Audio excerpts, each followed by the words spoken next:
Au yujadu dalilu dunal qurbah faksus bihi kalidil uzbah.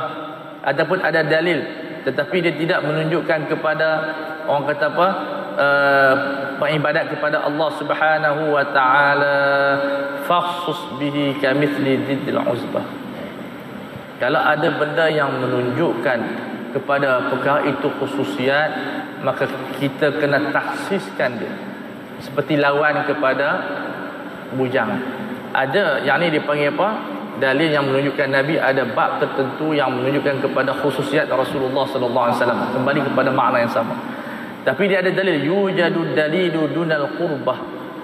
Ada dalil yang menunjukkan, maka kita taksiskan seperti lawan kepada uzbah. Uzbah ni dia adalah apa nama dia, tidak berkahwin, bujang.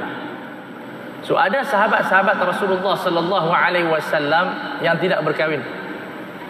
Ini menunjukkan bukan benda itu sunnah, tapi itu menunjukkan benda itu adalah harus dan dikhususkan kepada orang tertentu.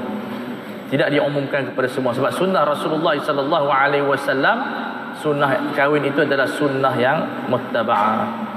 Baik, kemudian hujjah yang seterusnya, wa hujjatun taqriruhu itlaquhu. Pengakuan Nabi juga dianggap sebagai sunnah. Nabi tak buat, Nabi tak makan, Nabi tak cakap, tapi Nabi biar orang buat.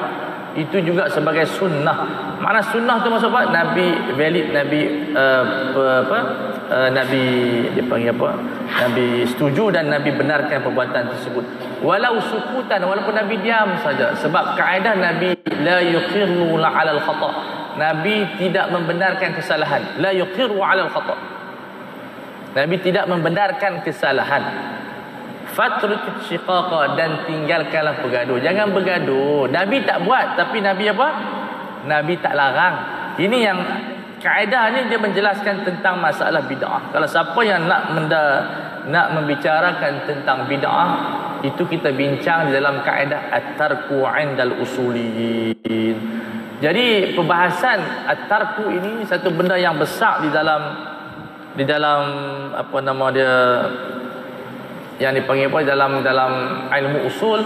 Apabila ramai orang terjebak di dalam kesalahan bila dia menganggap Nabi tinggal itu terus bid'ah. Tak semestinya. Kalau Nabi tinggal ada maksud syarak, barulah bid'ah. Tapi kalau Nabi tinggal kerana Nabi tak perasan, mungkin Nabi lupa, mungkin Nabi tak bermaksud, itu kembali kepada maqasid syarak, maqasid syar'i. Kalau elok dia adalah harus, kalau tak elok dia haram. Jadi benda yang ditinggalkan oleh Rasulullah sallallahu alaihi wasallam tak halal semua dan tak haram